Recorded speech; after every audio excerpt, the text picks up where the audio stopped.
तरीके से आगे बढ़ाना है, वो सपना है, वो आपके सामने मैं रखना चाहती हूँ। पट्टा मिला नहीं, लेकिन यहाँ के सत्ता में बैठे लोगों ने मकानों के मकान खरीद लिए। आपको जनता की सेवा के लिए लाया गया था। यहाँ की जनता ने आपको 10 साल दिए। कितने साल दिए?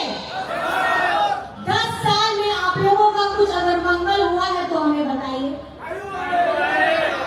आपके घर में साफ पानी आता है? आता है? घर में जो हम लोग बिजली लगाते हैं, बिजली आता है?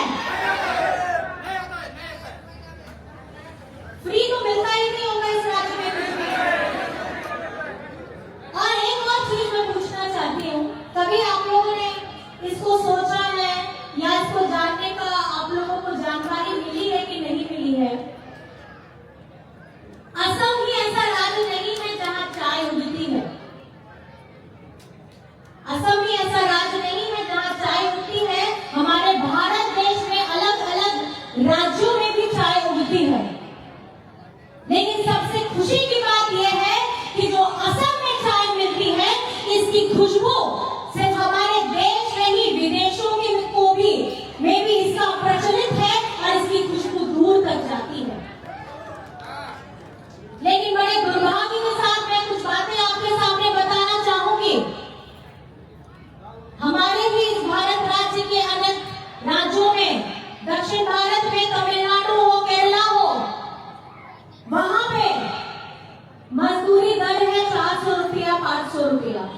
मेरा सवाल आपके पास आने वाला है कि असम राज्य में प्रतिदिन कितना रुपया मिलता है? कितना रुपया? 250।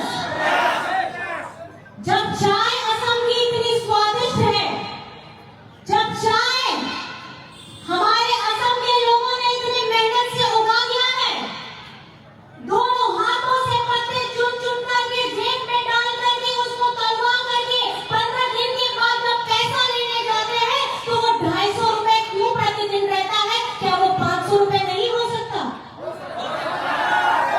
हो सकता है कि नहीं हो सकता? और ये काम यहाँ पे किसको करना चाहिए था? किसको करना चाहिए था? और सरकार ने क्या किया? कुछ किया है? कभी आकर के आपके साथ यहाँ बैठ करके चाय पिया है? अभी चुनाव का वक्त है, जरूर आए होंगे, ऐसा नहीं है नहीं आए होंगे। आए थे क्या?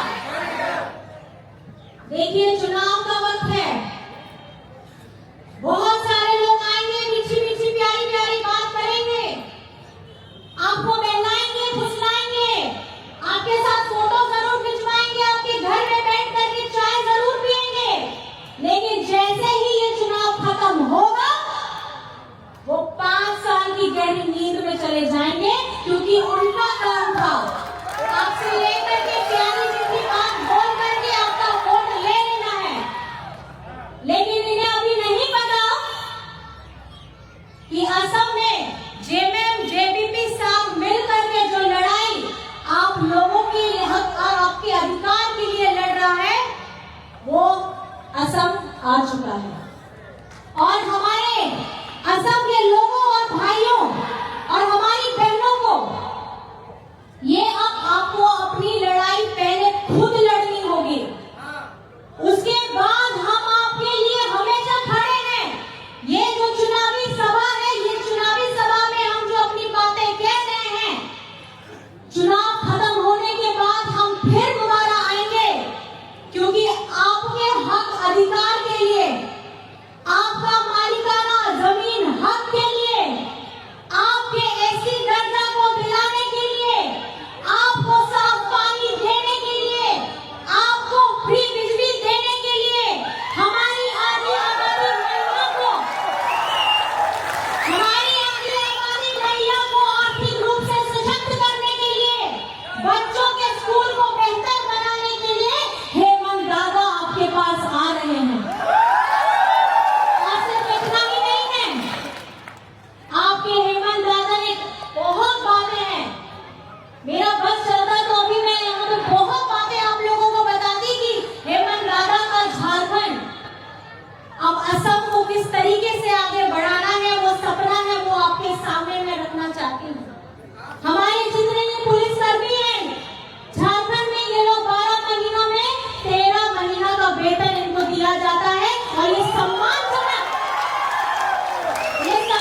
लोगों के लिए और उन्होंने जो एक संकल्प लिया है अपनी ड्यूटी के लिए वो निभा रहे होते हैं। हेमंत दादा ने समझा, हेमंत दादा ने ये समझा, इसलिए उनका 12 महीना में 13 महीना का भुगतान होता है।